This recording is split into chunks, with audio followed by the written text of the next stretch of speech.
Hey, what's going on guys, and welcome to the tutorial. Today I'll be showing how to create a cinematic title animation right here in After Effects. Let's get started. So to get started, I'm going to create a new composition, and then I'll create a solid. And you can either create a solid by going to the layer, new, and then choose solid here.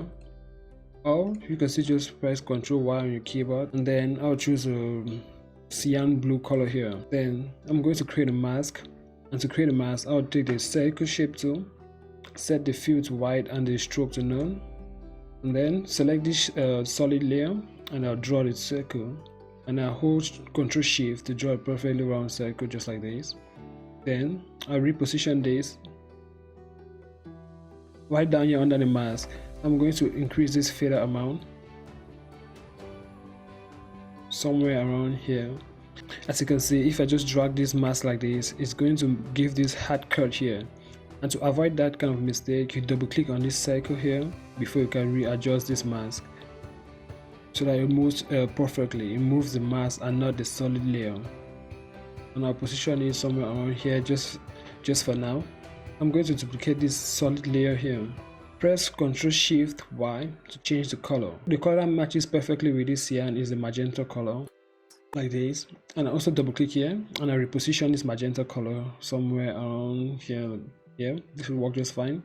Select the two layers, I hit T on my keyboard for the opacity, and I'm going to give it an opacity of 30. And yeah, this works just fine. The next thing I'm going to do again is to press Ctrl T from my text tool, and I'm going to type in After Effects tutorial. Select this and I increase the size right here in the character menu. Then I go to the align tab and align this just like this. Come down again to the character, and I change this kerning so it expands across the screen just like this. I think this works just fine. And let me just allow it at 75. Yeah, this works just fine. Hold Ctrl and double click on the pan behind to align my anchor point right here at the center of the text. And then I'm going to duplicate this by hitting Ctrl Z and bring this down. And I exit the text to cinematic title animation. Select the text and I bring this, reduce the size somewhere around, let's zoom in, let's say 65. Again, to align this anchor point at the center of my text, I'll hold Ctrl and I double click on the pan behind to put this at the center. Then I'm going to reposition this somewhere around, let's say here. That works just fine. And then for the animation, I'm going to start animating this title here, After Effects tutorial. And to animate that, I'll go down here to animate, then I choose position, set a keyframe here, move about a second ahead, yeah, and add another keyframe. Come back to the start, and then I'll bring this behind somewhere around here, yeah, so it animates in from the left to right. Again, I'll come down under the animator one and take add property, then I choose opacity, set a keyframe here and bring this down to 0, move again a second ahead, and then I'll bring this up to 100. Select all of these keyframes here and hit F9 to ease the keyframes, and I pull these handles behind. I'll come down again to the range selector here, set a keyframe for the end and bring this down to 0, move again a second ahead and bring this up to I'll bring this down here to 0. Then for the start, I'll bring it up to 100, so it animates in like this. Select all the keyframes and hit F9 to ease them. Then I come down to advanced, randomize slider, I'll set this to on, and then random speed, I'm going to set it to 3, somewhere around 3, yeah, and that's it. So it animates in like that. Hit U on your keyboard so that all of these keyframes that has been activated should be shown, and everything will be clean on your timeline. So the next thing I'm going to do is to animate this cinematic title animation. With nothing selected on my composition, I'm going to draw a rectangle somewhere around here. Right, yeah. Reposition this, and then I'm going to zoom in on. With this selected, if it was showing like all of these functions, To make it to have this other function, just click here, which toggles the view, and this is what we want for this tutorial, or for the part of this tutorial. And I'll click here on none, and I'll choose this alpha inverted mark. And what this does is that wherever this shape which I've created is, this text should not be shown, and where it is out of the shape, it should be visible. So I'll click here on the cinematic title animation, hit P for my position keyframes again, move a second ahead, and set another keyframe here, come back to the very start, and I bring this down just like this, so it will not be visible. Select all of these keyframes, I hit F9 to ease the keyframes, so it animates in like this. So I'm going to select these keyframes again, go to my graph editor, and I bring this down. I'll bring this handle and I hold shift so that it will give a perfect line, so everything animates in smoothly. So what I'm going to add again is the line. And to add the line, let me see, bring this down somewhere around here, the 20 frames mark. I'll select the pen tool, which is G for the keyboard shortcut, and then for the fill I'm going to set it to none. For the stroke I'm going to set it to white, and a stroke of 5. Draw right here, but let me bring this right here so that everything appears on this composition just fine. And I draw across this. I'll give it a scale, and to activate the scale keyframes I just hit S on my keyboard for the scale. Then I move 10 frames behind and set another keyframe here. And to cut this timeline so it starts right here, I hold R and the left square bracket key. The timeline starts here for this shape layer. Select this first keyframe here, and I set a scale of 0, and select all of these keyframes, I hit F9, ease the keyframes. Then for this end keyframe here, I'm just going to reposition it here somewhere here, so everything animates in and the line. The next thing I'm going to do is to create a circle. The circle animations, as you see right in this tutorial here. And to do that, I'll create a new composition. Let me just name this circle. Select my circle shape tool. The stroke I'll align it at 5 and the color at white. Draw the center of my composition and realign this here. So if you cannot find this align tab here, you can go under to the window and you see all of these things here. When you activate them, they'll appear right here. So I'll add a trim path, and to add that I'll come down to add. For the trim path, I will set a keyframe for the end, move again. So 1 second, move once, then I move a second ahead right here. Set another keyframe for the end. Then I'll put this right at 75. Then for the start, I'm going to put it at 0. So it animates in like this. What I want to do is, to continue rotating after this animation is done. And to do that, I'll hold shift and arrow so that this will still be shown. The keyframe here. Then what I'm going to use is the expression, and to activate this expression I'll hold R and click on this stopwatch icon here. To activate this expression, it's more like of coding. And to make the circle to continuously animate, I'm going to type in time. So right now the circle animates but very slowly. I'll move right here at this 1 second mark. You'll see the degree here is at 1 degree, and if I move 2 seconds ahead, the degree now becomes 2 degrees, and this animates very slowly. I want to change this, and to change that so that it animates faster, I'll multiply this by, let's say, somewhere around 50, which you can also put an own number, but I think 50 will be great for this tutorial.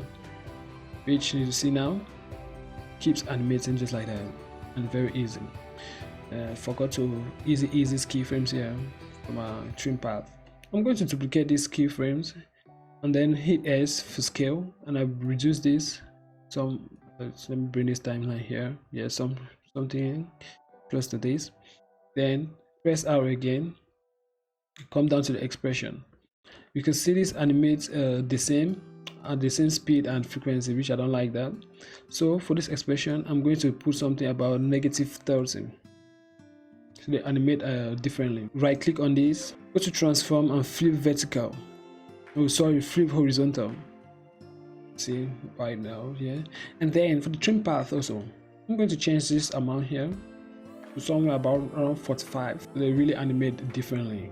And then I'll come to my composition, and I'll drag this circle layer, and I'll paste it somewhere around here. bring this in, so everything animates in just like this. The next thing I'm going to do is to make everything 3D, because you can see in this demo here, this circles behind appears blur, and this animation has a depth of field. That's why you have these circles animating blurry behind this text here. Everything here will be in 3D. So I select all of these layers here, except these shape layers. I'll select this circle layer here, which is the start, then hold shift and click here. Everything will be selected. So right here you can't find the 3D activated, and to do that we toggle this here, this mode down here, and now this box represents the 3D layer. And when I just click here, everything is now in 3D. So I'll click right here in the view and take the two views horizontal. When I click here, you see active layer, and here I choose top, because everything is now in the 3D view. The first thing I'm going to do again is to add a camera. I'll come here to layer, new, and then camera.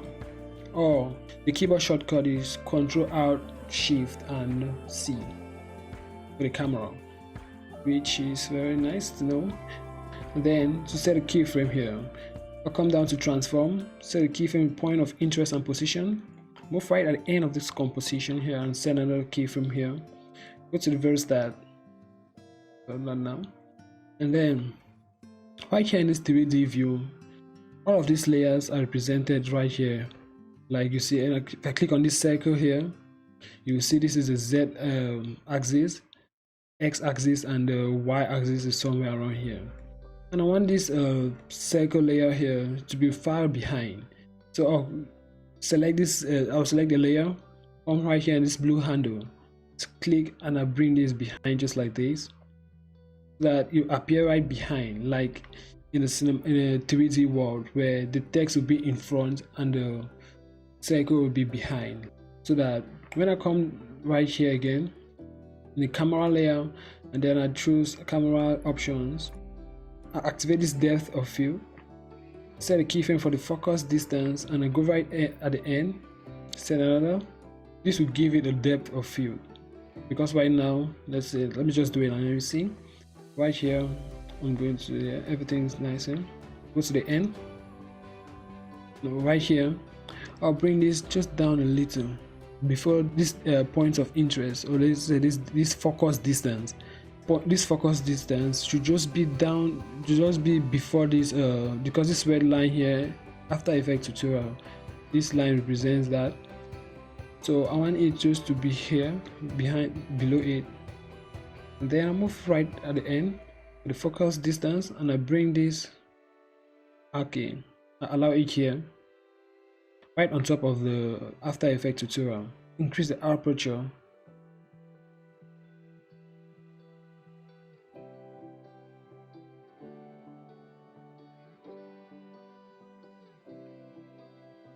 So as you see, where I position this focus distance, it makes the text, let me zoom in, it makes the text to appear blur before it's now in focus right somewhere around here.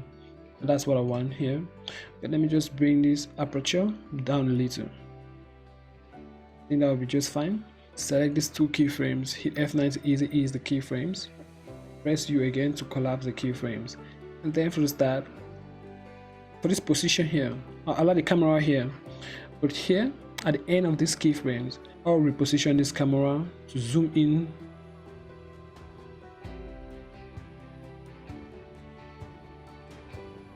Then, as you can see, now this text appears blur and this circle is now visible, but I don't really want that. The focus distance is somewhere around here, and it now makes this text, because it's not beside the text and the text will appear blur, but now it's beside this circle, which makes the circle to be more focused.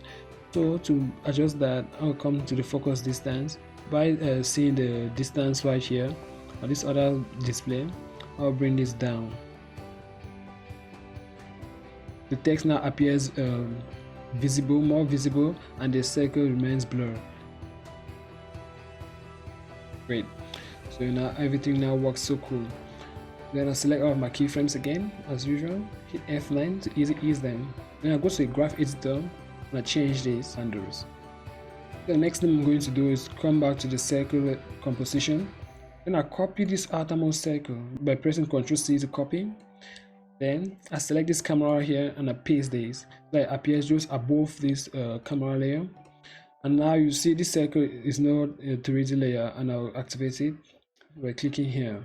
I'll reposition this circle somewhere around here.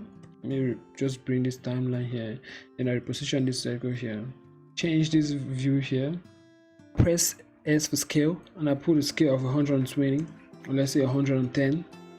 Then I'll press R for rotation. Come down to the expression. Then I change the rotation time, let's say to -50. To animate at the opposite direction. I want to make this now to have a little rotation. And for the rotation path, I'll press R, or let's say Shift R. Come here on orientation, set a keyframe here, go to the very end, set another keyframe for the orientation. Come back to the very start. For the Z rotation, I'm going to set it to 15. Select the two keyframes, hit F9 to ease them. So there you have it, guys, the cinematic title animation right here in After Effects. Do subscribe to the channel for more tutorials just like this, and there is always a thanks for watching. Peace out.